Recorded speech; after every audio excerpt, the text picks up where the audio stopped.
virus should adjust.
Hey folks, Roland Martin here. You're watching Roland Martin Unfiltered, broadcasting live from Birmingham, Alabama. I am here for our National Association of Black Journalists Board meeting. Our convention will be here in Birmingham in 2023, and so we're certainly glad to be here. Today is, of course, January 9th, 2020, coming up on Roland Martin Unfiltered.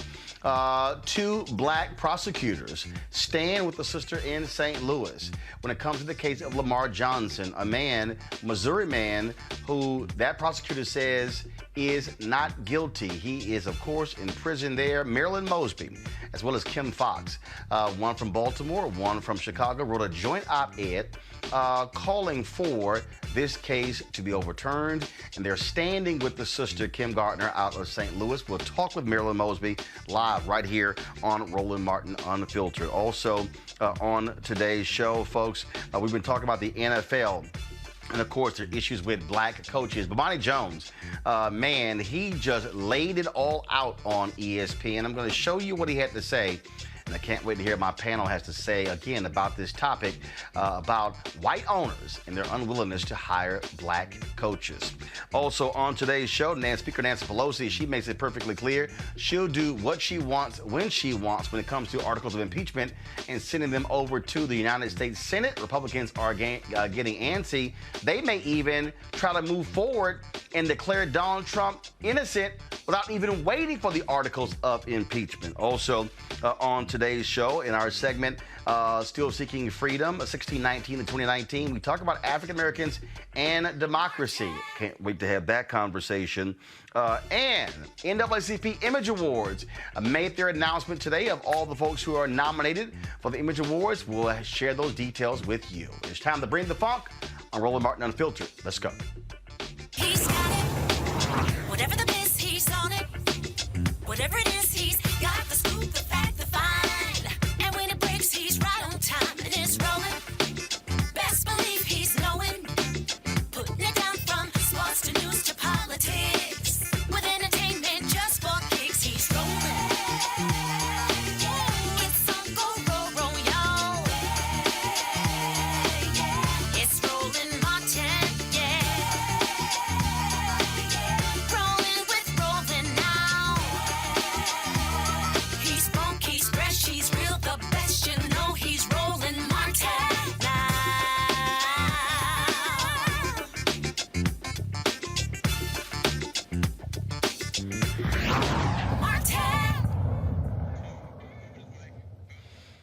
All right, folks, glad to have you. Glad to have you here on Roland Martin Unfiltered. We're broadcasting live from Birmingham, Alabama, where, of course, I'm here for the National Association of Black Journalists for our, of course, annual board meeting that's taking place here. And so glad to be here, seeing all the folks who support our show from Birmingham. And so it's always glad to be back here.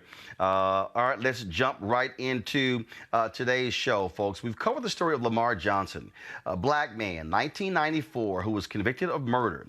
The prosecutors now agree that he had nothing to do with it. Now, Kim Gardner, she is the DA there in St. Louis County. Remember, there are two DAs, St. Louis County, then there's, of course, the St. Louis, the city. She has been pushing the effort, but the problem is the Missouri Attorney General. He basically says she doesn't have any jurisdiction. This case has now gone to the state Supreme Court. Well, now, two sisters who are also DAs are standing with that sister in St. Louis. Kim Foxx, of course, the prosecutor in Cook County in Chicago, and Marilyn Mosby, they're in Baltimore. Both of them wrote a joint op-ed on this particular case, and Marilyn Mosby joins us right now on Roland Martin Unfiltered. Glad to have you back. Good to be here. How are you, Roland? Happy New Year. A happy New Year. Glad to have you. First and foremost, why was it important for you and Kim Foxx to stand with Kim Gardner in this case dealing with Lamar Johnson? So, I think it's incredibly important when we think about what's happening with Lamar Johnson, which could be a Lamar Johnson in any city, in any place across the country right now, an innocent man who has, in essence, been a casualty to this tough on crime approach. And when prosecution was at the expense of winning, it was looking at convictions, and there was prosecutorial misconduct. And in essence, it's important to stand with Kim because she understands and recognizes that the mission of a prosecutor goes beyond just convictions, and our pursuit of justice requires that we go above and beyond to ensure that we not only advocate for those that we believe victims of crime and those that we believe have committed a crime, but our duty gives us a responsibility, an ethical obligation to ensure that we exonerate those that are wrongly convicted and incarcerated. And in this case, her investigation has unveiled that this individual was convicted through false testimony of an eyewitness who then later recants and then was secretly paid by the prosecutor's office. So as a prosecutor with the mission to obtain justice and to right the wrongs of the past, it makes sense. And we should be standing with her as well as everybody else in this country. Well, it's interesting here. You have, of course, a Republican Attorney General who disagrees with that. And I think and he's basically questioning whether Kim Gardner even has jurisdiction in a case that's in her jurisdiction.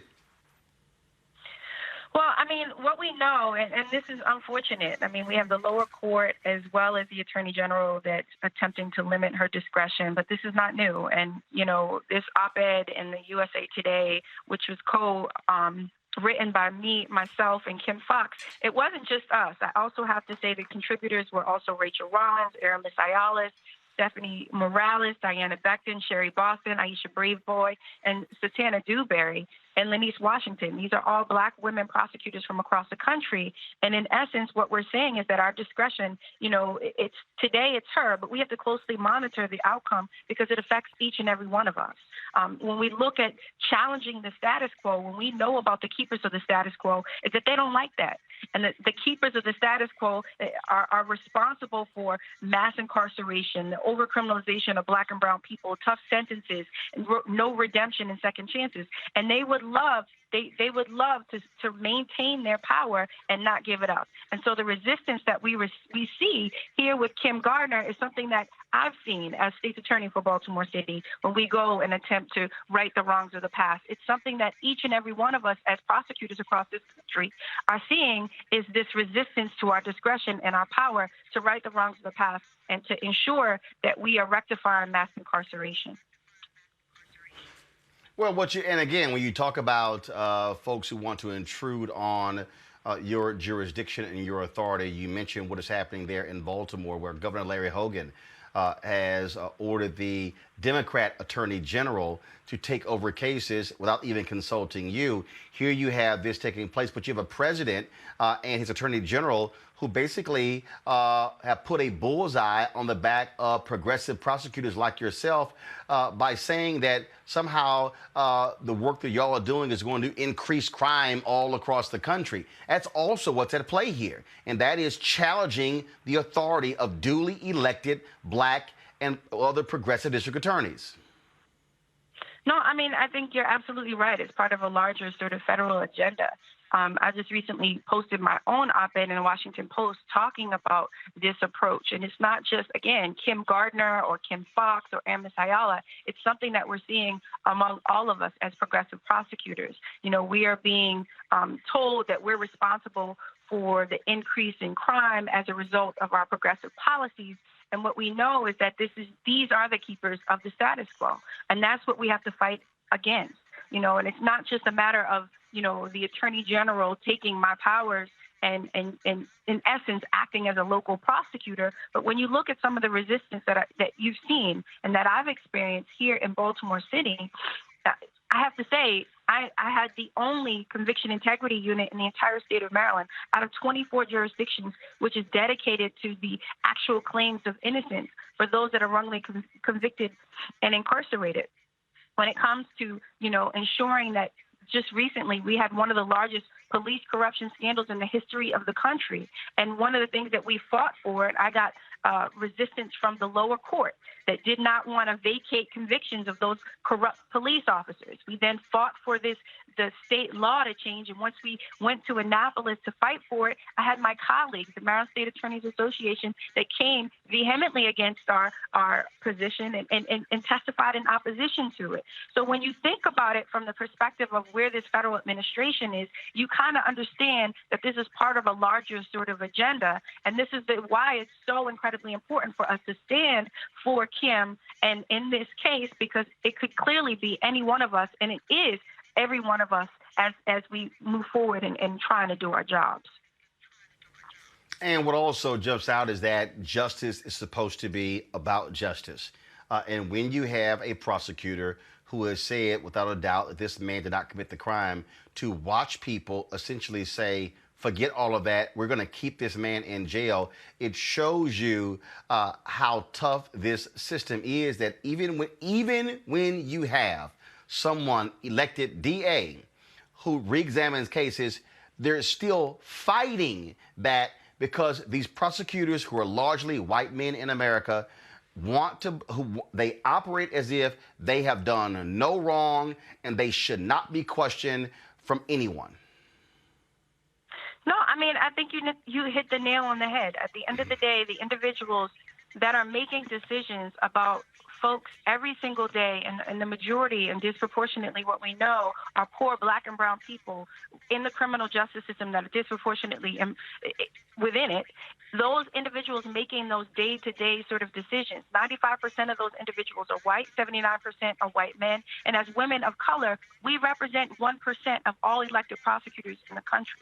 And so I think it's important for us, you know, from some of the attacks that we receive, and not just the resistance from the legal entities, but from the personal and vitriolic sort of attacks from the FOP. You know, Kim Foxx was considered and told they protested outside of her house and called for her outside of her office and called for her resignation. You know, just recently the FOP called me an overzealous prosecutor, and as long as I'm in office, they're going to continue to keep their dues high, right? It's this type of vitriol, or to say, and Rachel Roland was overzealous and they then reported her to the Bar Association and trying to take away her license. These types of attacks are dangerous because at the end of the day, we have been elected to do a job, and our pursuit of justice goes beyond mere convictions, and that's what we're going to continue to do. But we have to stand together in order to do it, because it gets rather lonely, I'll tell you that. And when you talk about that again, the fact that all of these sisters came together to do this, and what the reality is, just like you see the attacks on the squad in Congress, you've got people who are scared to death of black women. And the crazy thing is that voters, they're the ones who have put y'all in office. They're the ones who say, we agree with their positions, and to see the individuals, the organizations that have been responsible for mass incarceration, been responsible for wrongful imprisonment, been responsible for people being on death row for 10 or 20 and 30 years and later found innocent. These are the people who do not want changes to this system, and they will fight tooth and nail to the death to ensure it doesn't change. And that's what we're seeing, and that's what we're pushing back against. I thought it was incredibly important, and you'll see every single one of us have an experience that is very similar. And so that's why we try to maintain and stay in contact with one another and encourage each other. And as I stated, if Kim Gardner and they're successful in ensuring that she's not able as a prosecutor to right the wrongs, which she's ethically obligated to do of the past, if she's not able to right those wrongs, that has an impact, and it sets a precedent for every single one of us. And so it's incredibly important, not only for us to write an op-ed, but for us to stand for her in whatever way that we can. And that's what we intend to do. Black and brown communities want and deserve long overdue changes in the justice system. And, we're not going to allow a few moments of resistance to deter us from that change. All right, Marilyn Mosby. Marilyn, State's Attorney there in Baltimore. We surely appreciate it. Thanks a lot. Thank you. All right, I want to bring my panel now. Of course, Dr. Greg Carr, Chair, Department of Afro-American Studies at Howard University. Erica Savage-Wilson, she is host of Savage Politics Podcast, and also Pam Keith, an attorney and activist out of Florida. Pam, I want to start with you.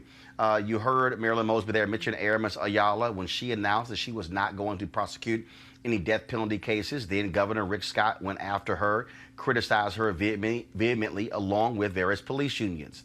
We see what's happening in Pennsylvania, where Larry Krasner has been targeted by the Pennsylvania State Attorney General. You see what's happening, again, Larry Hogan partnering with a Democratic Attorney General and trying to usurp the authority of Marilyn Mosby. What is happening in St. Louis with Kim Gardner by this Republican Missouri Attorney General, same thing. What you have are largely white Republican men who do not want to see changes made to this system, and they are doing their best to harass black female prosecutors who want to right the wrongs of justice. Yeah, Roland, I think let's get down to the bottom line, which was that modern day policing is an outcropping of what was essentially a force that chased down escaped slaves way back in the day. Obviously, it's not the same thing, but it grew out of that tradition. And so it's always had as part of its DNA the policing and the controlling of black men as a part of its mission. That is just a historical artifact. Now, I'm not saying that all police officers are racist or anything like that, but what I am saying is that there has always been in our jurisprudence a tolerance for injustices visited on black men on the basis of suspicion. That somehow a miscarriage of justice that involves a black man is really not that big of a deal, which is what Black Lives Matter was meant to address. But if you think back to it, even something like stop and frisk was predicated on the notion that a young brother must be up to something, and violating his constitutional rights of free movement and incarcerating him, putting him in the criminal justice system on the mere suspicion that he might have been up to something was okay to protect the rest of us from the threat of the young black man. And that is an outcropping, and that is an outgrowth of that policing tradition from whence it very much began way, way back in the day. And so there are a lot of people who think that there's no great injustice in putting to death a man who is innocent because the system worked like it was supposed to in convicting him, even if it got it completely wrong. And they're more interested in protecting the system than actually getting a just outcome. Greg, we have look, when Anthony Scalia was on the Supreme Court, he literally wrote that if all the appeals were exhausted and things were followed and a person really is found, it really is innocent, and they're presenting evidence later, tough. That is literally is the mentality of these white prosecutors who are targeting these sisters. Absolutely, Roland, and not just the white ones. If you look at Clarence Thomas's judicial opinions, and there's been a recent book, The Enigma of Clarence Thomas, that talks about his stance on this, the punitive nature of this system that isn't broken, that can't be reformed, that's working just fine. I want to echo everything Pam said. It's an extension of this idea of controlling black bodies, women and men, but we know it falls disproportionately on black men, in part because it is created by white men who have never seen anything other than white maleness as the center of identity. That's, white maleness first, then white women, then everybody else. But when you look at it, they will invest in controlling this system. As Janet Jackson said 20-some years ago, this is a story about control. And it's individuals versus institutions. So what do we learn from this? What is the lesson we learned from your interview with State's Attorney Mosby and all those sisters, as you said, from Illinois to Missouri and everywhere else? What we learn is that whether it's local control, federal control, larger control, we have to exercise every weapon in our toolbox. These are elected positions, meaning what? Once these sisters have gotten in power, they're exercising their power. So what do they do? They remove it to the next layer. Well, let's see if we can get the state to intervene or the federal judiciary to intervene. So then we press forward, because anytime you have the police versus the DA, well, that wipes out all the propaganda you see on popular entertainment. As Gil Scott-Heron said, every channel that I stop on got a different kind of cop on. I thought Law and Order was the police and the DA are together. No, not when you've taken the district's attorneys and the state's attorneys and had them empower themselves to now say, we got to stop this. So finally, I would say this. We've been talking about this a long time on this show and beyond. The judiciary is the last bastion of their control.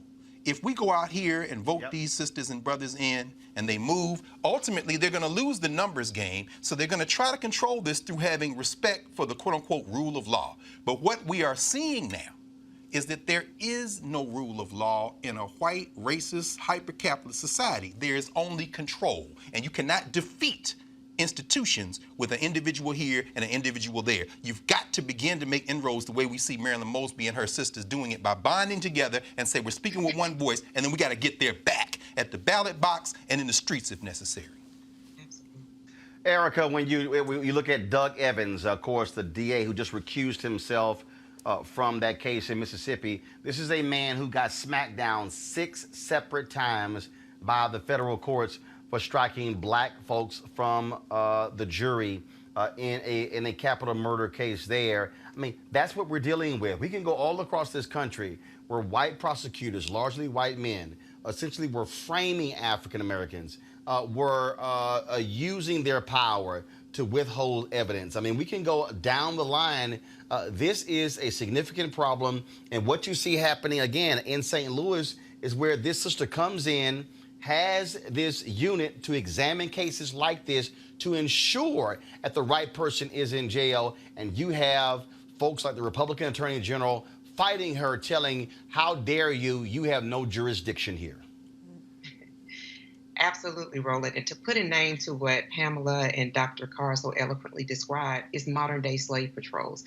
And what the onus is on is for us. So we've been talking about these are duly elected women. So a couple of things. These women are really taking care of one another. And then the question has to become, well, why are they having to do that work? They are duly elected officers of the court. Where are the people that are going to make sure, protect, and ensure that these all of these different instances of them being harassed and having these complaints that are issued by the FOP, who is a heavily funded police group, where are the people that are standing in lockstep in arms with these women to ensure that they are protected? So that's one thing. We've got to ensure that these women are protected at all costs, because as Marilyn Mosby said, they're 1% of the population, but they stick out like a sore thumb. And I do believe that one of the reasons that they are being attacked so heavily is that there is really thought around that there's not going to be really any protections around them. So really encourage for all of us as a body to be more educated, as it has been done through this show, but to really understand what the role of the state's attorneys are, and prosecutors, so that when we hear and see that word, that's not automatically something that's associated with something bad, because they are doing the work. And then also we are continuing to see cases like this, like in the case of Jimmy Gardner, who was just released after 26 years in 2017, false testimony by a forensic scientist. So we have got to engage, as you continually do on this show, to not only have this relationship with the courts that's primarily negative and maybe brushed to the side, but to understand that, as Dr. Carr said, the judiciary is the last bastion. This is the last place that they are able, meaning white men, largely white Republican men, to establish some level of control over Black and brown bodies. And we are seeing it play out at 1600 Pennsylvania Avenue. We're seeing it with Mitch McConnell. They have no shame. They're doing it at the impeachment level. They're doing whatever in the hell they want to do.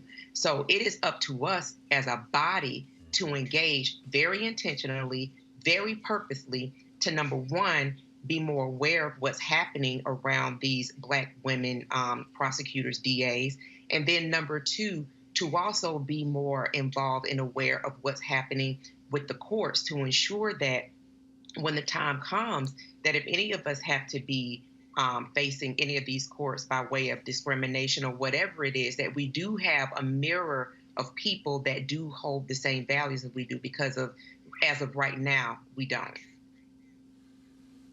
The reason I'm connecting this, Greg, to what's happening on the federal level, and people keep hearing me talk about this, and folks like, why are you focusing on this? In fact, it was just announced today there's actually going to be a presidential forum finally in New Hampshire that is specifically about the courts. What people have to understand is that if you're an African American, if you look at a lot of these cases where Black men have been freed, they have been freed by federal judges, not state judges, federal judges. And so to have Donald Trump and Mitch McConnell pack the federal bench with as many young right-wing ideologues, and I'm telling you, all you Black men out there, okay, the 15%, the 13% who voted for Trump in 2016, and you Black men supporting him now, I don't give a damn about your tax cut. I don't give a damn when it comes to, oh, how it impacts you. These federal judges are going to be ruling for the next 30 to 50 years. And we had better understand that when you're trying to appeal a case, because trust me, after the Missouri Supreme Court, depending upon how they rule, a federal judge may weigh in. And if you've got these right-wing judges who are all about the rule of law and are siding with these prosecutors, you're going to see more Black men remaining in prison because too many of us did not vote in the presidential election according to the federal bench.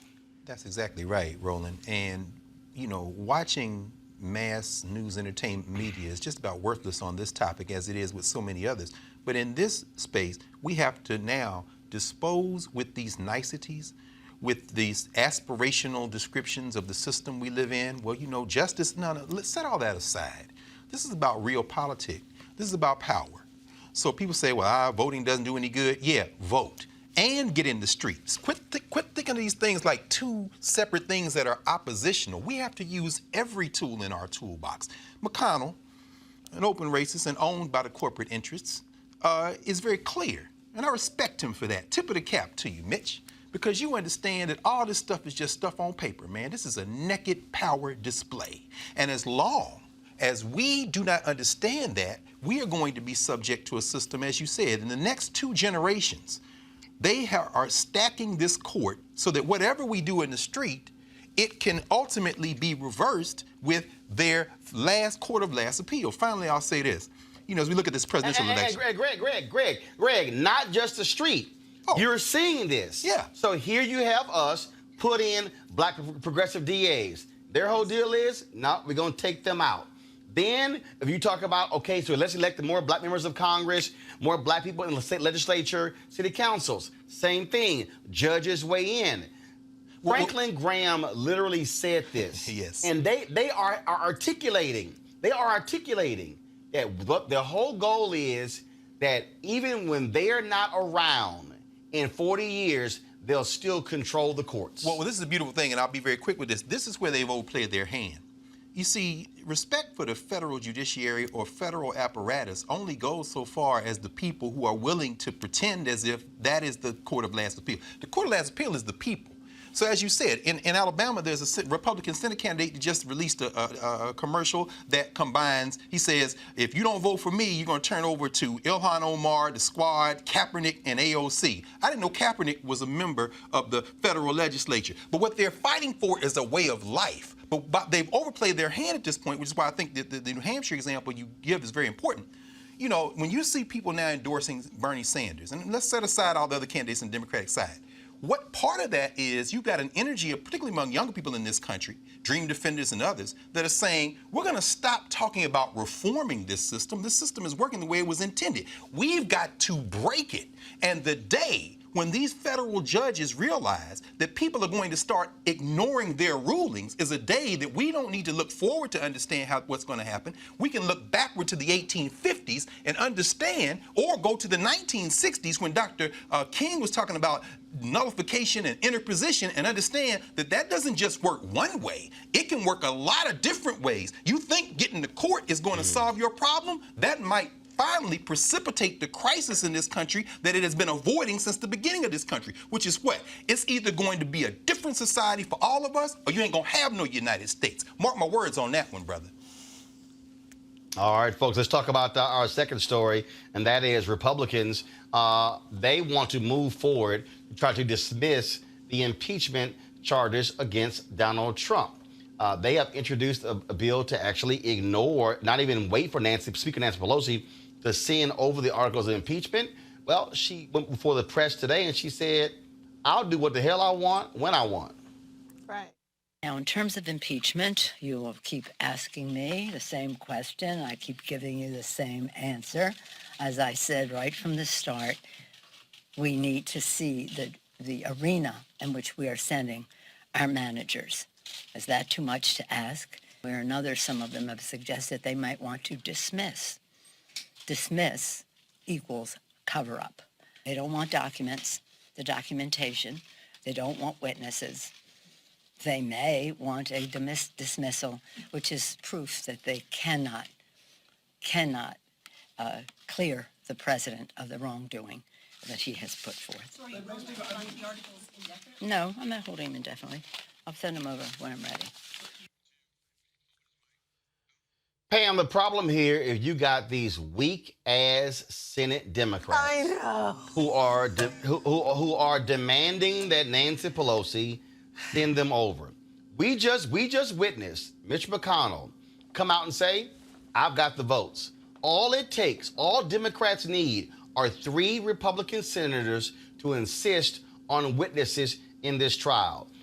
Of course, Minority Leader Chuck Schumer, he was hoping Lisa Murkowski of Alaska, he was hoping Susan Collins of Maine and Mitt Romney of Utah would be those 3 senators. Nope, they're standing firm with Mitch McConnell. Right. But you got the Senate Democrats who don't know jack about how to shut the hell up and stay unified and stand behind the strategy of Speaker Nancy Pelosi. You know, I want to make a couple points here, Roland, that I think are really important. First of all, Nancy's absolutely right. They want to quickly exonerate Donald Trump with no evidence, no witnesses, because they believe that this shouldn't have happened in the first place. But the problem is they're not just exonerating him to check a box. This is about reconciling actions to the American people. And Nancy understands that. And what's happening concomitantly at the same time that the Republicans are trying to pretend like there's nothing here is that we're getting this drip, drip, drip of information that is getting into the public sphere. Just a couple days ago, there were news stories that Lev Parnas, who was one of the Russians that was kicking around with Rudy Giuliani, has given the information in his iPhone to Congress. Now, let me tell you something. Lev Parnas and Mr. Fruman, who were Tweedledee and Tweedly stupid with Rudy Giuliani, probably has a whole lot of communications on his phones And I would assume not just to Rudy Giuliani, because apparently Devin Nunes was also talking to Lev Parnas. And there may have been a lot of other people talking to Lev Parnas, including people from the Russian side of this equation. So, you know, the hope of the GOP is that they can clear and exonerate Donald Trump before all of this other information comes out. So there's this tension in the timing. And Nancy is just slow walking it because she knows that over these next couple of weeks, more and more of this information is going to get out into the public sphere. So that even if the GOP does exonerate him in their little show, dog and pony show, the American people will still know that Donald Trump is as guilty today as he was when we started this. And I want you to understand that not one micron of information that has come out since the whistleblower complaint in September has made anything better for Donald Trump. And the reason there's never going to be any information that exonerates him is because he is absolutely 100% guilty of everything he was accused of. And you cannot go back in history and remake stuff, right? Whatever's going to come out is going to be bad for him. Everybody knows that, including every member of the Senate. But the last point I want to make here is that Dianne Feinstein and some of these Democratic senators and some of these Democrats are trying to exercise their own muscle over the wishes of Nancy Pelosi. They like the sense that they're senators and they're in a position to judge the president, and they just want to get in there and do their senatorial thing. And they don't understand that they're always playing from a position of weakness in the Senate, no matter how important they seem to think they are. The only time that you are actually powerful is when you're in the majority. And that's the thing, Erica. The reality is this here. McConnell has the votes. And so if you're Senate Democrats, stop trying to sit here and say, oh, let's get it over with. No. Pelosi knows exactly what she is doing. It is driving Trump crazy as long as he cannot go out and say, see, I was acquitted. Absolutely. He doesn't have a paper that he can wave in front of the American people's faces. And the other thing, which is so sickening to me, is that Senate Democrats not understanding why every day, anytime a microphone is stuck in their face, anytime that they're provided an interview and they're asked these ridiculous questions about perhaps why they're not cooperating or why they're not pushing forward, pushing Speaker Pelosi rather to move these proceedings forward, is to go back to the December 12th interview that Mitch McConnell gave on Hannity's show, where he said that he is in lockstep with the White House and their counsel, and to the extent that they are going to coordinate to see this through. Why in the hell are they not hammering that point home every day so that as in repetition, that it is repeated over and over again to the media,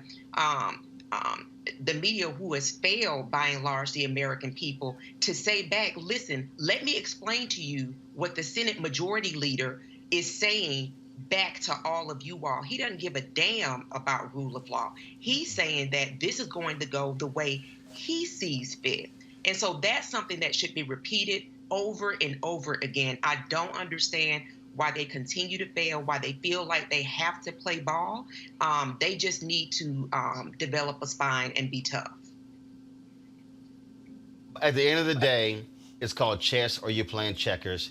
And sitting Democrats, frankly, don't have the intestinal fortitude or the cojones of Nancy Pelosi, Greg.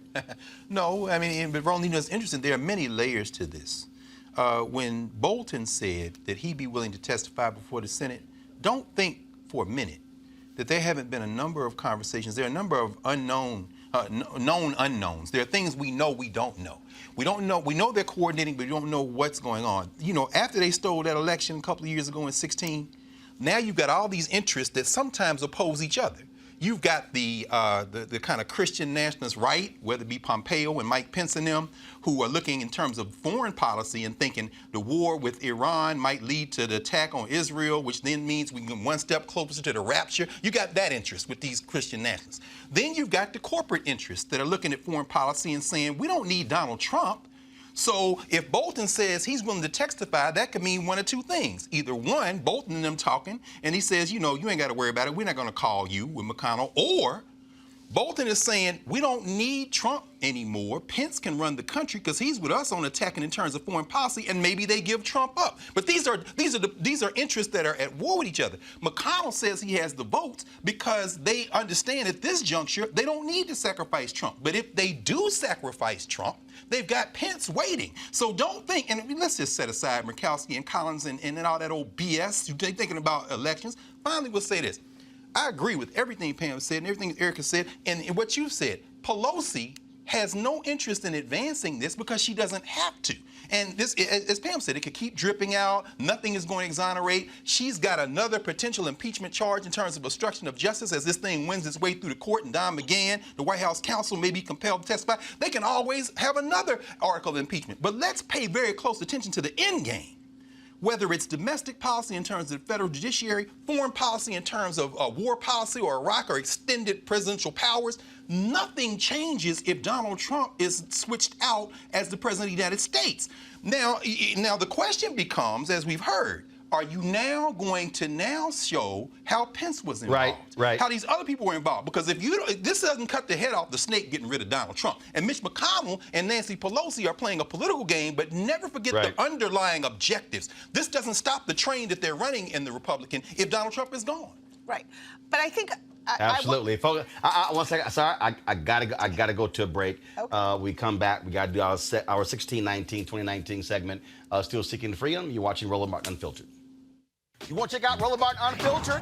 YouTube.com/Roland S. Martin. And subscribe to our YouTube channel. There's only one daily digital show out here that keeps it black and keep it real. It's Roland Martin Unfiltered. See that name right there?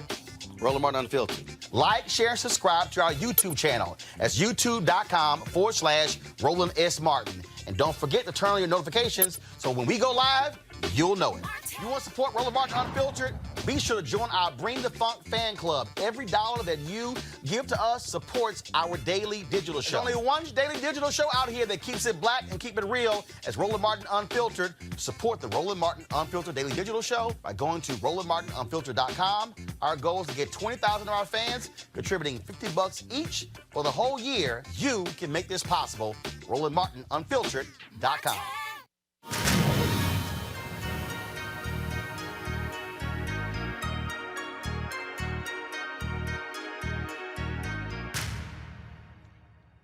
All right, folks, America was so-called founded on freedom and equality, yet it continues to systematically oppress people, especially folks of color. Well, a recent report by the Center for American Progress looks at systematic inequality and American democracy. Joining us right now to discuss this is one of the authors of the report, Danielle Solomon.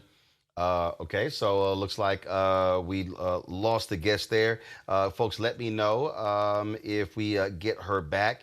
Again, this report talks about systemic inequality when it comes to American democracy.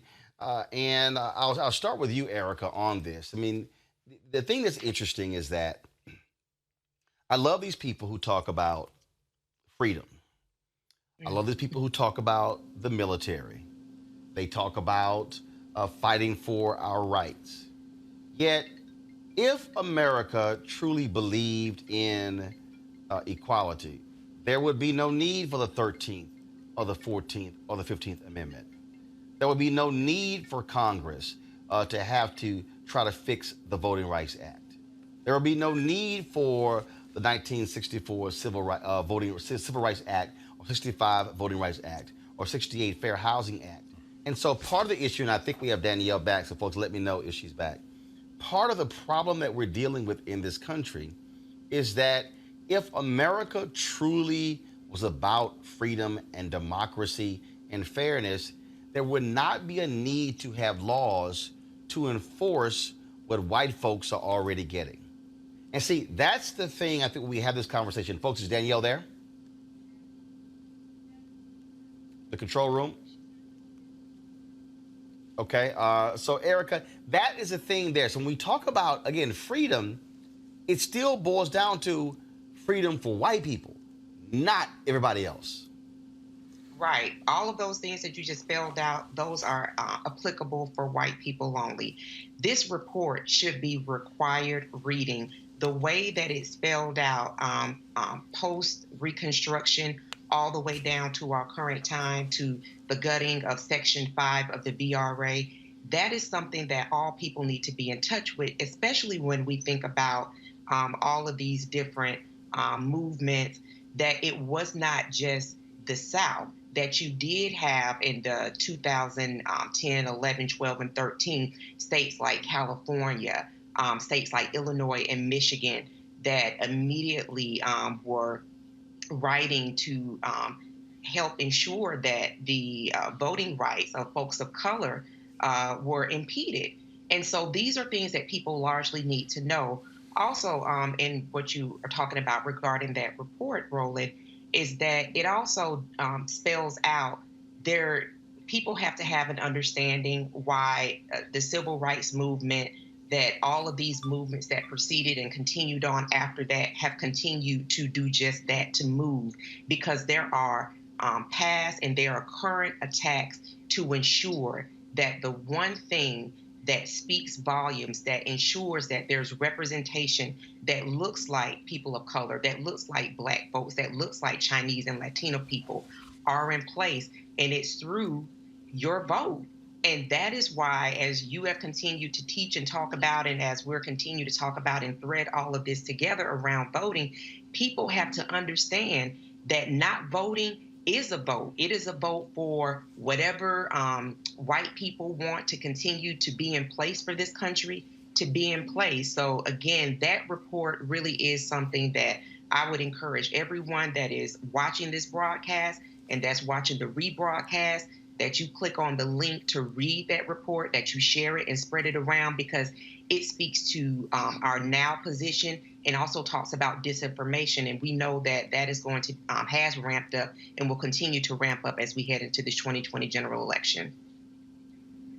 Greg, we talk about the whiteness, and what I just continue to explain to people is that what we're dealing with is you said it earlier when you talked about values, way of life.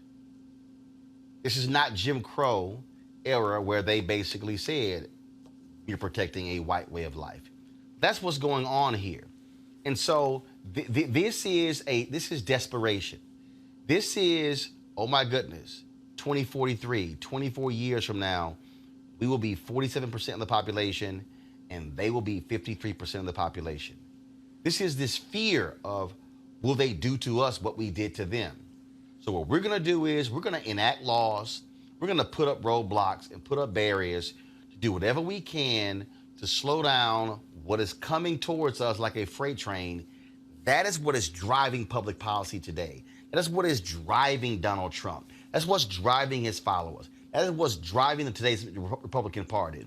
That's what's driving the whole issue with the courts. It is the protection of whiteness.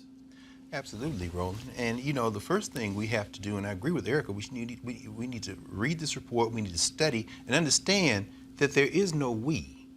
See, when you read a report like this, and the reports that precede it and the ones that will come after, you know, they look at these categories as if they are unified cultural conscious categories. When you say Black, brown, women, but these are demographic categories in reports like this. They're not, they're you see the collective impact of white supremacy, you see the collective impact of hypercapitalism, but the response to it has to be collective. So when you look at the fact that in this country, you have millions of people who don't vote, the strategy shouldn't be to try to appeal to the 5 white people and the 3 Negroes who went and voted against their interest in the last election. The strategy should be to go get all those other people that did not vote. That's why you see, again, the Sanders campaign and Warren and others who are saying, let's go get the people who have not voted to vote. But it isn't just voting. Let's go and raise our consciousness and organize around this question of changing the way the criminal system works, the incarceration system works. And then but that requires study and a collective consciousness. So when we read a report like this and see the impact, we can't then say, well, these people will now do such and such. No, they won't. They haven't been educated to think that way. So they're bearing the brunt of this. Finally, this. When you're in control of a mechanism that began with an idea of exploiting other human beings and very quickly congealed around race as the factor you could use to exploit the vast number of them that you built the wealth on, then you don't have to go and convince other people to keep participating in that system once you've invested them with a little bit of benefit. And that's what whiteness does. If you want white folks who are poor, who are out here suffering, don't have any health care, are victims of these, to come on your side, you don't go out and try to argue with them over race because they're clinging to it as that little bit of benefit they got from these people who are really exploiting them. You go out and organize everybody else, and once they realize this train gonna run them over from the mass base as the demographic shift, they'll come on board or they'll get run over. But you gotta stop thinking about this as a system where everybody is aware of what's going on. That is simply not the case, which is why study is so important in this process. Right. You know, Pam, there's a story that came out today where, and this is the headline, Mike Espy will be Mississippi's first black senator in 139 years, but Governor Bryant of Mississippi says it would begin 1,000 years of darkness. Of course, Mike Espy is running against Cindy Hyde-Smith for the second time. But again, what this speaks to is the fear of what's happening. When Greg talks about going out and getting those voters, look, if you go back and check the numbers, Mike Espy lost to Cindy Hyde-Smith by about 68,000 votes. We had more black people who were eligible and registered to vote than who didn't vote, more than that. Take those poor whites as well. I mean, we can go down the line here. And so what we're dealing with here again, it is this fear. It's about control. It is. And it's about whiteness. And so when you see the Republican Party, when you see what they're doing everything to shave off votes here and there and here and there, it is because if they know if there's low voter turnout, white people, because they have larger numbers, they stand a better chance of winning, and that's why they are consistently trying to stop folks from voting because they understand what can happen when it's a high turnout. Agreed. And I will say this, Roland.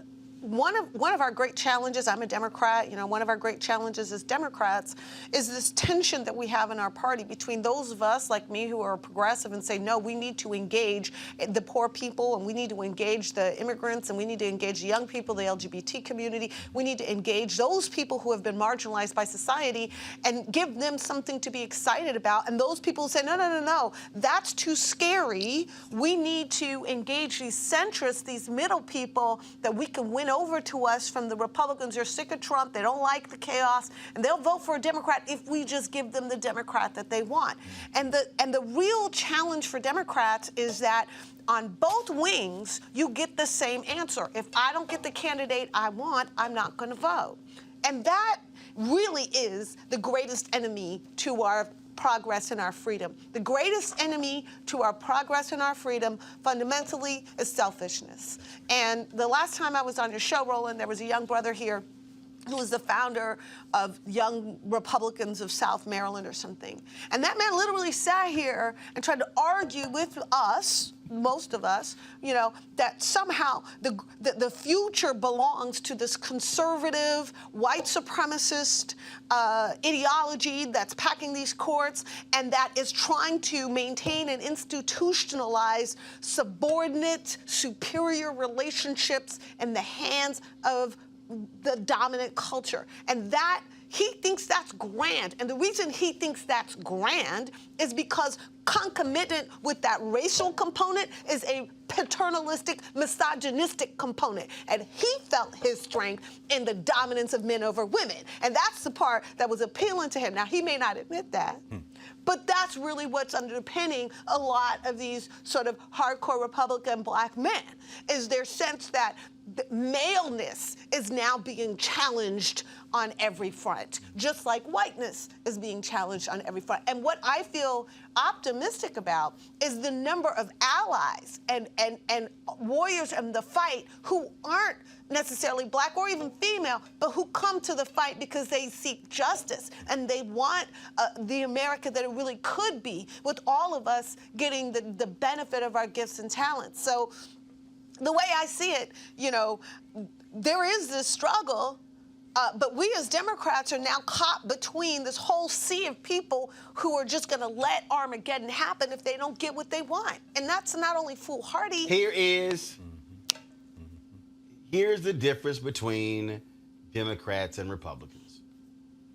And I don't care whether you are a black Democrat, you're a white Democrat, I don't care whether you're a Latino Democrat, Asian Democrat, Native American Democrat, female Democrat, male Democrat, heterosexual Democrat, gay Democrat, it don't matter.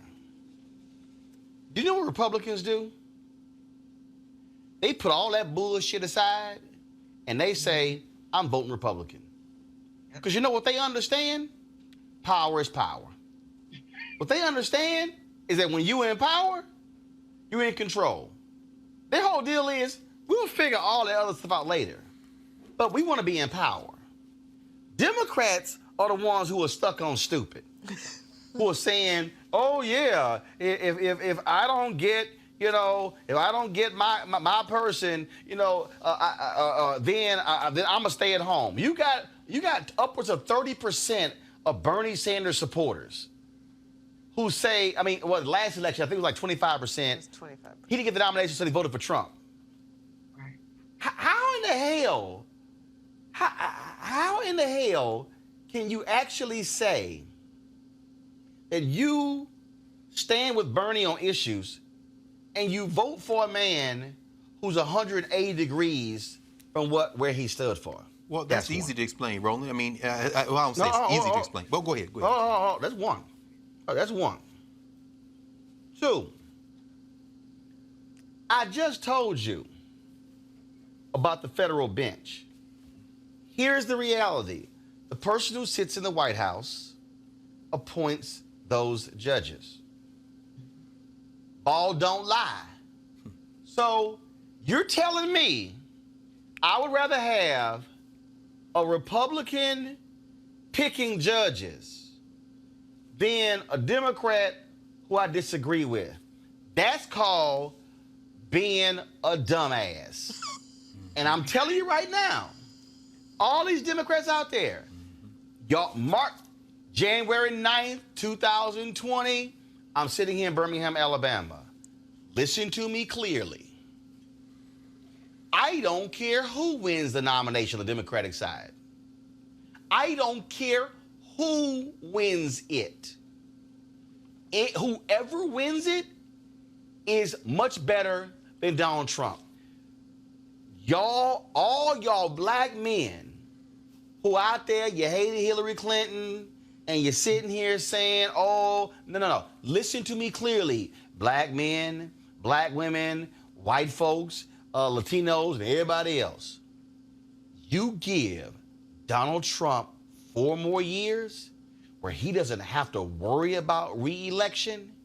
If you thought the last 3 years was a shit show, the next 4 years is going to be absolutely nuts. Greg, go ahead. No, I was going to say very quickly, Democrat and Republican are just letters. Yes, there are policy differences, but let's be clear. The civil rights movement, where black folks were attacking the white primaries, wasn't because they loved the Democrats so much. It's because they understood in elections you have to be in one of these two parties to exercise any form of power.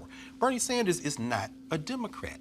The reason he's running in the Democratic apparatus is because you either have to have a D or an R by your name. The Democrats have become the party that is closer to the idea of empowering people, which is why, as we heard Pam so eloquently describe the continuum in there, it's much more difficult to talk about these quote-unquote centrist Democrats and these progressive Democrats. But when you start talking about corporate power, see, political power is a proxy for business and for economic power.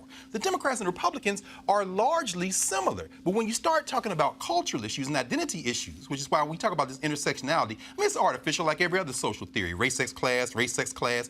But people would vote for an Obama or Sanders and then turn around and vote for a Trump because their critique is of this idea of systemic oppression. So they think Trump is going to shake things up. Trump's not going to shake things up. But again, they're voting their identity as their politics. They're not looking at how this system impacts them. So what we're faced with is a situation where if we do what Pam has said, we do what Erica works toward, grow the number of people in the political process. Let's say you get another fall off of if Sanders isn't the nominee or Warren isn't the nominee. If you've grown and brought enough people into the process, then whoever has the D by their name will win regardless of that. Now, Bernie's going to have to do a little bit better job of saying, look, I don't want you. And he's been saying it, but it still doesn't matter. As you say, if people are not going to vote, you've got to vote for whoever pulls the D. But let's not make any mistake and think that D and R is like we're watching a football game or a basketball game. Politics is a proxy for power, but behind politics is economics. So Sanders, not a Democrat, running in the Democratic line.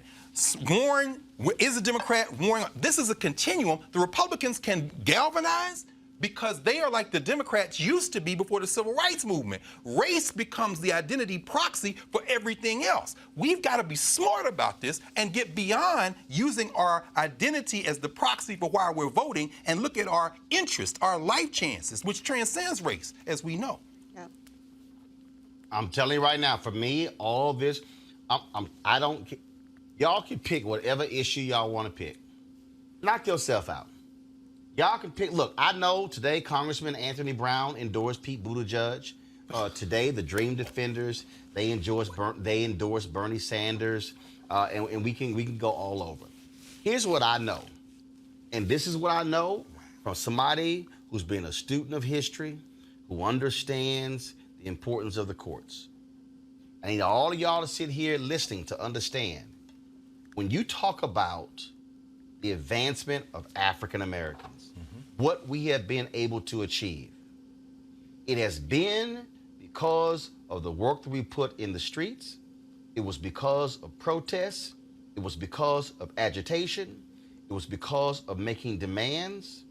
But it also was because we had some smart black people who understood the power of the courts. Let me be real clear. And yet what people don't understand is there was a lot of friction between Thurgood Marshall and Dr. King. Thurgood Marshall will often say, Martin goes out there and talks, but sticks us with the legal bills. Okay? You had massive egos running left and right. But do understand,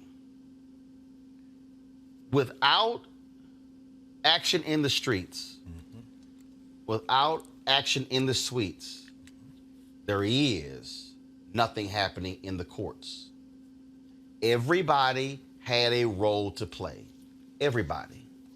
Here's what we understand, and why, for me, the only issue I'm voting on is the courts. Because I'm trying to get people, and I need y'all keep saying, man, why you harping on this here? President Barack Obama was only going to be there 8 years. Y'all can sit here and post memes, and y'all can post, oh my God, president for life. Y'all can post all y'all want about how we just love Michelle Obama, but this is an empirical fact.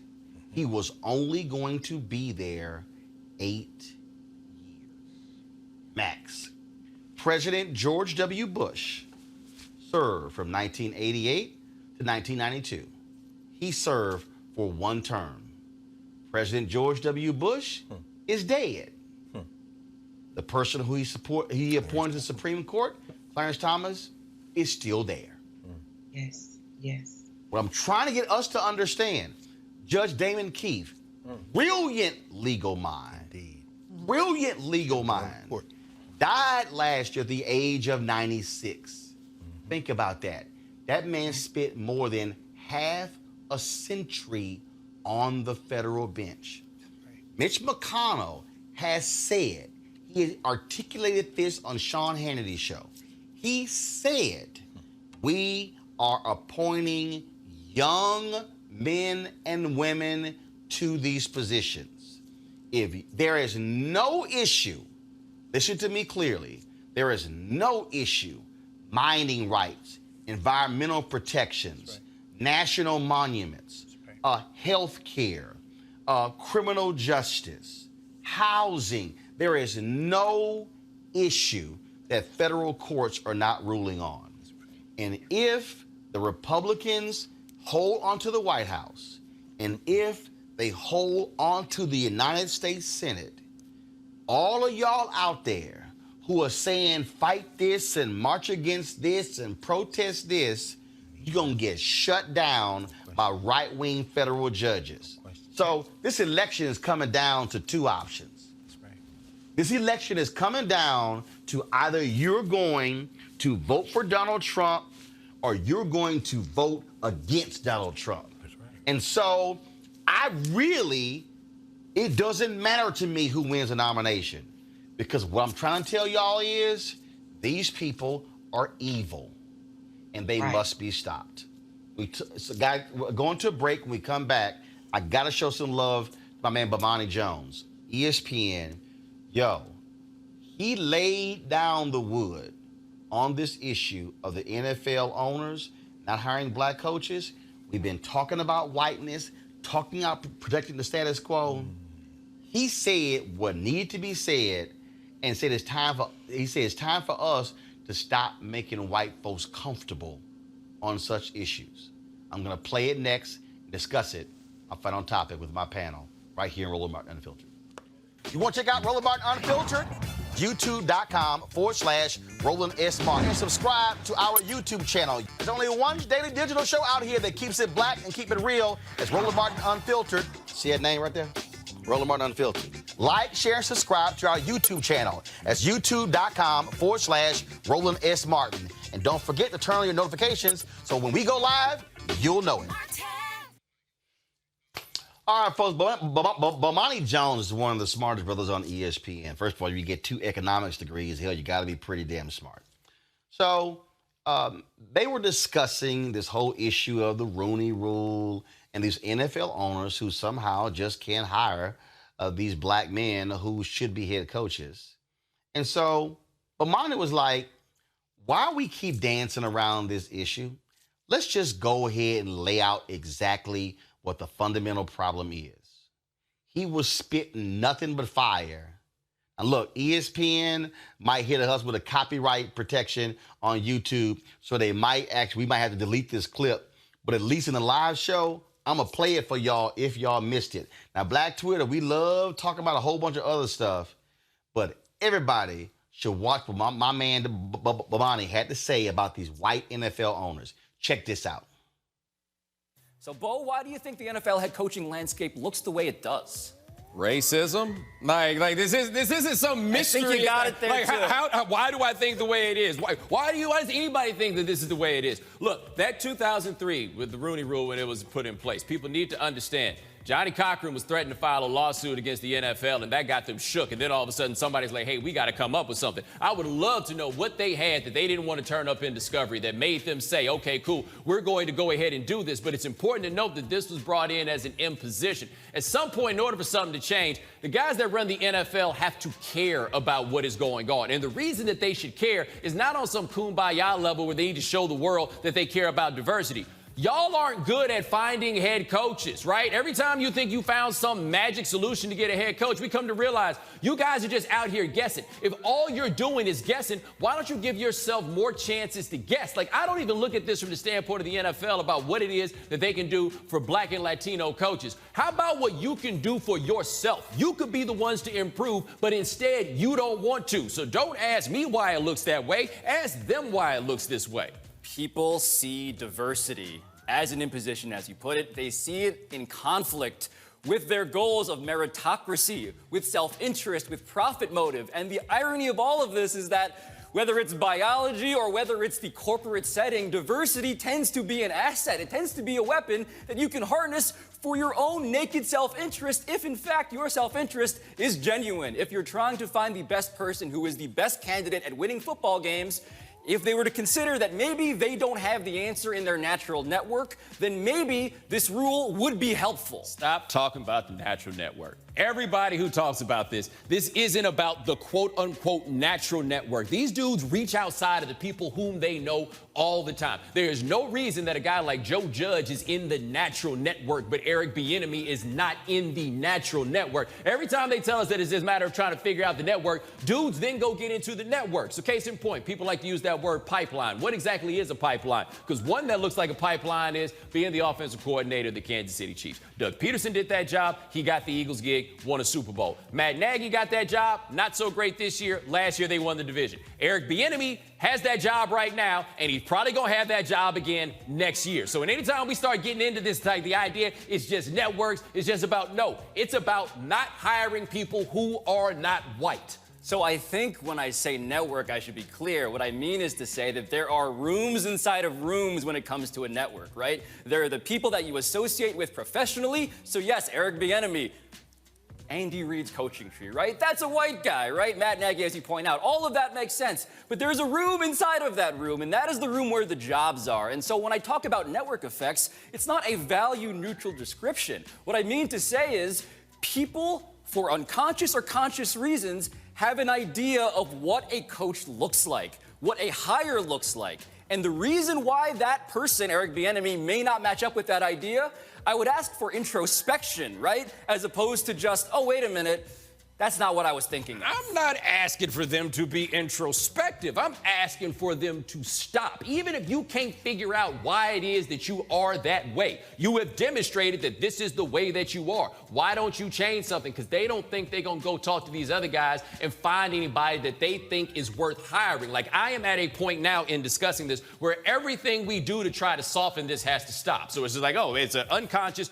or a conscious bias. It don't matter which one it is, because we've been telling you for decade after decade that this is what you're doing, and none of them really want to make any measure of change in spite of being told over and over and over again, this is what we're doing. We're not going to get to the bottom of solving this or any other issue that matters with race as long as we keep centering the feelings of white people when we talk about this. And if we keep talking about this in a way where we're just trying not to hurt people's feelings, then nothing is ever going to get done, because the only way to fix this is to hurt people's feelings. So what we got to do, like as a media, for example, we got to start shaming these clowns, man. Because whenever this comes up, somebody called me and they want to do an interview and they ask me, well, what do you think we can do to change it? What the hell you mean we, right? What do you think we can do, or what do you think is going to happen? Are these guys just going, we just have to keep waiting on them? Why are we waiting? We got power to push them, except people don't like hurting white people's feelings. And the problem with asking for black people to answer this question, and specifically in this case, players to answer this question, because I've heard it theorized, right?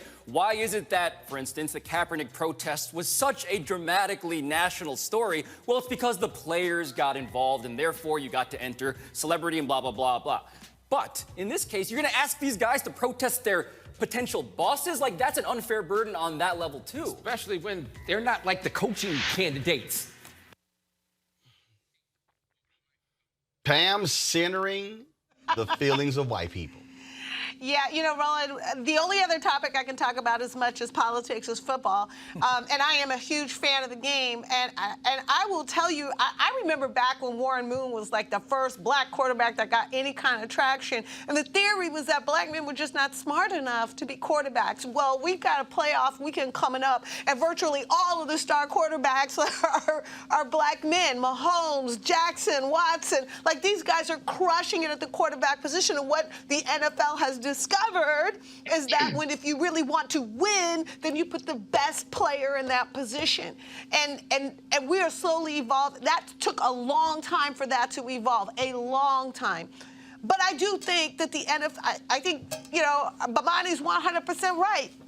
We need to simply show and demonstrate that if it's about winning football games, you put the best person to coach your players. And if 88% of your players are black, why on earth do you think the best person to motivate them to win is white? I mean, I want to talk about Jason Garrett for a minute, who's no longer the head coach of the Dallas Cowboys. Jason Garrett could not lay claim to superlative talent in any aspect of NFL coaching. Not motivation, not X and O's, not recruiting, not anything. He was not a star play caller. He was mediocre at every aspect of NFL coaching. And Jerry Jones kept him in that incredibly powerful position, partly because he could control Jason, but also because His whiteness protected him from his mediocrity. But you get a Romeo Crennel or somebody like that, the first time they have a bad season, it's not quite happening. Even somebody like Mike Tomlin, who's had Super Bowl wins, is now on the hot seat.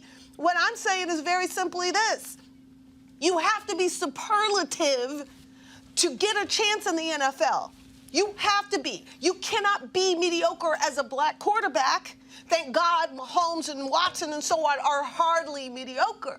But you really can't be weak in any area if you want to be a black coach in the NFL. And it's not like we don't have black coaches in the NFL. When it comes to recruiting, right, you're going to find a lot of black coaches in the NFL. And not only that, but you're going to find a whole lot more at the NCAA level. They're the ones that go out into Alabama, Mississippi, and find that talent. But then when it comes to actually putting that talent on the field and getting the best production out of that talent, they feel that only a white coach can do that. Well, that's ridiculous. And quite frankly, it's tinged a lot with that plantation mentality. Absolutely. Erica, here's the deal here. Bomani lays it out, and he's right. Enough with discussing the Rooney Rule. Discuss clearly white NFL owners who do not want to elevate black men to become head coaches. Now, I had some idiot on YouTube who say, why are you discussing this? This has nothing to do with black life. Yes, it does. Because, so let me Erica, you don't comment, but let me unpack this for the idiots. And yes, I'm calling them idiots because you've got to be an idiot to not understand what is going on. Matt Rule just left Baylor and signed a 7-year, $60 million contract. With incentives, he will earn up to $70 million. If Matt Rule gets fired, he still gets the money. Okay? So that's Matt Rule. What you don't understand is that if you're the black head coach, you hire your staff, which means that you then are hiring the next group of people. Tony Dungy had black offensive coordinators, black defensive coordinators, Leslie Frazier, Jim Caldwell. What happened? Tony Dungy retires. Jim Caldwell becomes head coach of the Indianapolis Colts. When he got fired from there, he later became head coach of the Detroit Lions. All right? Jim Caldwell should be getting a shot. So what then happens is that you now are able to hire not just coaches, but also who are grad assistants, who are interns, people who are able to come in the system. You now, one person, are able to create an ecosystem. For the person who says this is no big deal, let me use me as an example. I had Washington Watch on TV One for 4 years, Sunday morning show. I had News One Now for 4 years, a daily morning show on TV One. Then I have Roland Martin Unfiltered for the past 15 or so months. If you want to say, who are the African Americans who have come through, who I put on, who you now see on a regular basis? Angela Rye, David Swertlick, used to see Paris Jennard, Shermichael Singleton, Wendy Osefo, Paul Butler, when you see Lauren Coates, when you also see Tiffany Cross, I can go on. First of all, Nia Malika Henderson, before you saw her hosting on CNN, she was working for Politico, and I was putting her on twice a month on Washington Watch before anybody else was putting her on TV. Who was the first place April Ryan became a contributor before she got hired at CNN in the last couple of years?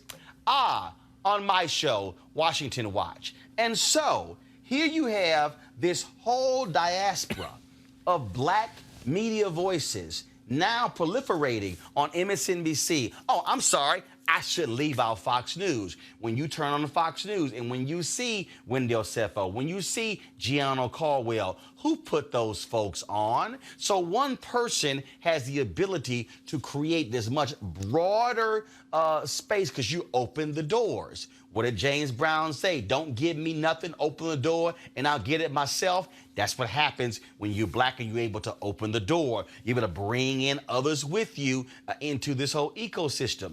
And so for the person who goes, oh, this doesn't impact black life. It does, because this is what we see not just in the NFL, but in Fortune 500 companies. This is what we see in states, in local. This is what we see in all over the place. This is what we see in school systems. This is what we actually see on the not only the collegiate level with universities and athletic directors, and now you're seeing college coaches making $5 and $6 and $7 and $8 and $9 million a year. Oh, I'm sorry, that trickles down to the high schools where you have black coaches who are being vastly underpaid, but you have white coaches who are mediocre in the suburbs who are getting paid twice as much. Oh, guess what happens? Who do those white college coaches hire on their staffs? Those white high school coaches. Oh, once they go to the college level, then how do they get hired on professional level? Oh, because when a coach goes up. And so what you have is a whole system from the NFL down to the colleges, down to the high schools, where you have white men who are promoting their friends all the way up. And so then when you say, how does it impact black life? Impact black life, because when you're the coach, the amount of money you make, how you're able to give back. And so let's just not fool ourselves, Erica. The reason Bomani says we must call these folks out and make them uncomfortable and shame them is because what the NFL owners are doing is exactly what has happened to black people for the last 400 years.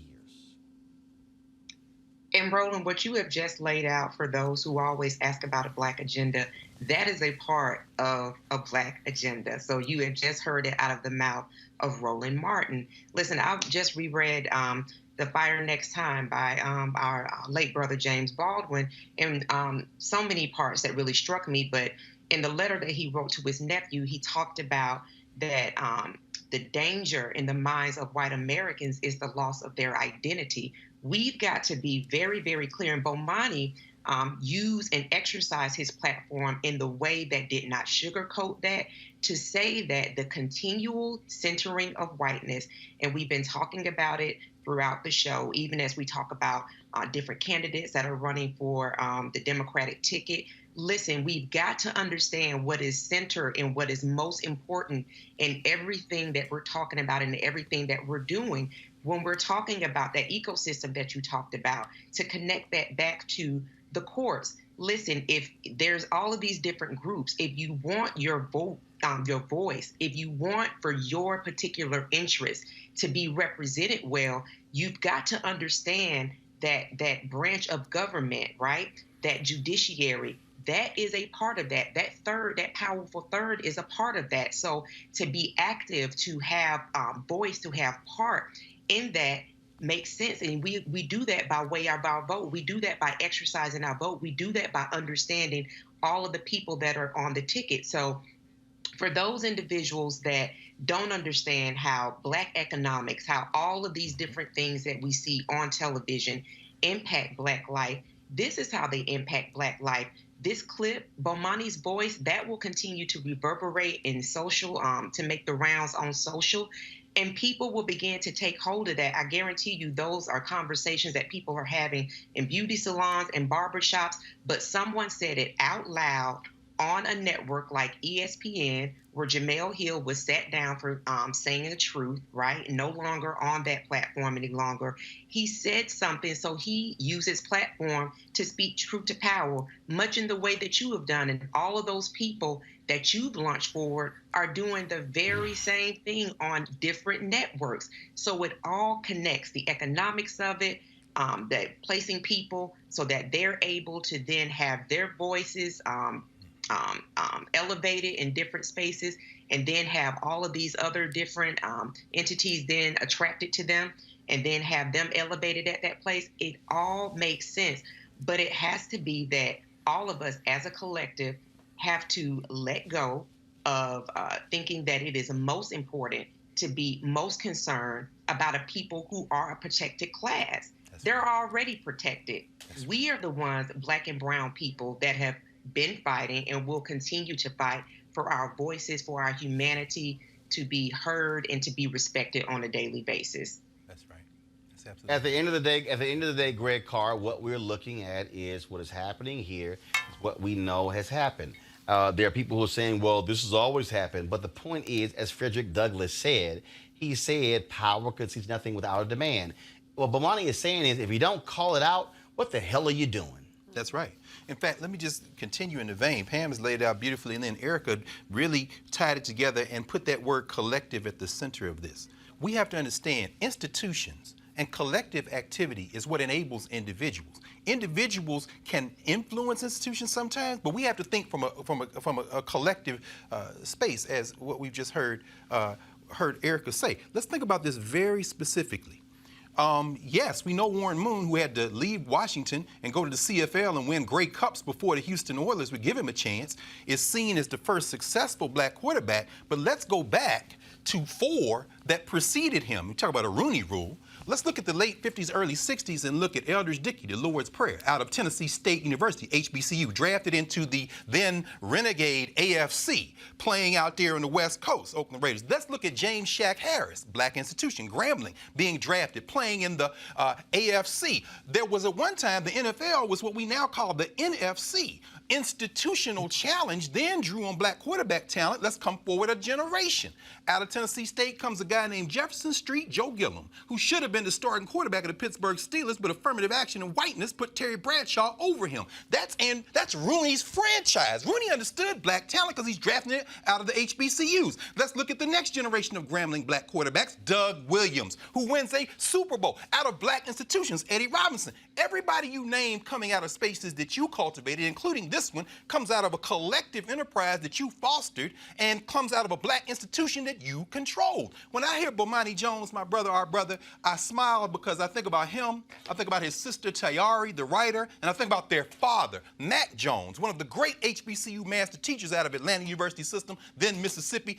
So when I hear him, I see an individual, but I see an individual produced by collective institutions. So finally this, because I don't even know who's playing in the damn playoffs. I haven't watched a down of anything. I'm glad to hear and read the newspapers and hear about these black quarterbacks, but I don't give a damn about that. Why? Because until we understand that consciousness precedes political action, and that institutions are the ones and collectives are the ones that foster consciousness, it doesn't matter how many great individual labor we have laboring. These white boys and Khan down there, whatever, with the Jaguars, these white boys have decided they're going to run this till the wheels roll off, until we turn off the television, until some of these black women and men start playing semi-professional athletics at the college level at HBCUs, and until we understand that Jamel Hill has part of her consciousness because she came out of Detroit, which is one of the hotbeds of black institutional power.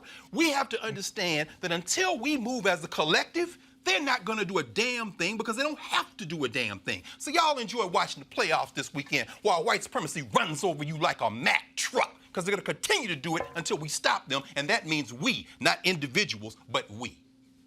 Teach Dr. Carr. And that's why that's why for the people who were like, why follow Colin Kaepernick? Because, again, you can't show me anything in American history that black folks got that wasn't preceding by kicking somebody's ass to get it. Exactly. You can't. That's and true. for too many of us need to understand that, but we're caught up in this other game. But no, we don't have to do those things. No, actually, we do. So, Bomani, great job. That's why I want to show you some love there. Let me go give us some sad news, folks. Of course, the mother of Atiana Jefferson, remember the black woman shot and killed by a Fort Worth police officer while she was in her own home. Her mother has died. Yolanda Carr died in the same home where Atiana was killed. Atiana had been serving as her mother's caregiver, who had been gravely ill. No details released, but Yolanda Carr was 55 years old, and so our thoughts and prayers certainly go out to her family. Also today, folks, real quick here, in Los Angeles, the NAACP Image Awards were announced. Netflix leads with 30 nominations in the television categories. Universal Pictures leads with 15 nominations in the film categories. Here's some of the nominees to watch in the Entertainer of the Year category: Angela Bassett, Billy Porter, Lizzo, Regina King, and Tyler Perry. Outstanding Motion Picture: Dolomite Is My Name, Harriet, Just Mercy, Queen and Slim, and Us. Outstanding Actor in a Motion Picture: Chadwick Boseman for 21 Bridges, Danielle Kaluuya for Queen and Slim, Eddie Murphy for Dolomite Is My Name, Michael B. Jordan for Just Mercy, and Winston Duke for Us. Outstanding Actress in a Motion Picture, Alfre Woodard for Clemency, Cynthia Erivo for Harriet, Jodie Turner-Smith for Queen and Slim, Lupita Nyong'o for Us, and Naomi Harris for Black and Blue. Outstanding Television Movie, Limited Series or Dramatic Special, American Son, Being Mary Jane, Native Son, True Detective, and When They See Us. Outstanding News Information Series or Special, Push Out, Surviving R. Kelly, The Breakfast Club, The Story of God, and Unsung. Outstanding Talk Series, Red Table Talk, The Daily Show with Trevor Noah, The Real, The Shop Uninterrupted, and Tamron Hall. Outstanding Host in a Talk or News Information Series or Special, Individual or Ensemble, Angela Rye, Jada Pinkett Smith, Lester Holt, Trevor Noah, and the Ladies of The View. And so, of course, the Image Awards airing on BET next month in February. Folks, want to thank our panel there. Let me thank Pam, Greg, as well as Erica. All right, folks, we've got to go. But please, we want you to support Roland Martin Unfiltered. We are all about speaking truth to power, and that's why we are here covering the issues other folks don't want to cover, and if they do, but certainly not in the way that we do. That's why we exist. We need your support to make it happen as well. We certainly have sponsors and partners, but your dollars also make this show possible. Please support us. If you're watching on YouTube, more than 2,000 of you watching right now, you can certainly give directly right there on YouTube. Those dollars come directly to us, but you can also, of course, go to RolandMartinUnfiltered.com. You can give via Cash App, PayPal, or Square. Again, we've got some phenomenal things coming in 2020. We want to be on the trail in cities where you live, covering these races, bringing to you what these candidates are saying, but that requires resources. Bottom line is, Fox News, they earned $1.32 billion last year. CNN, $770 million. MSNBC, about $750 million. The bottom line is, that's what happens when that system is there. We are here trying to create our own. So a lot of y'all talk about, we got to create our own sports leagues, create our own companies. Well, that's what we're doing here. Black-owned, independent. We need your support to make it happen. So please go to RolandMartinUnfiltered.com. All right, folks, I've got to go here in Birmingham. I'll see you guys tomorrow right here on Roland Martin Unfiltered.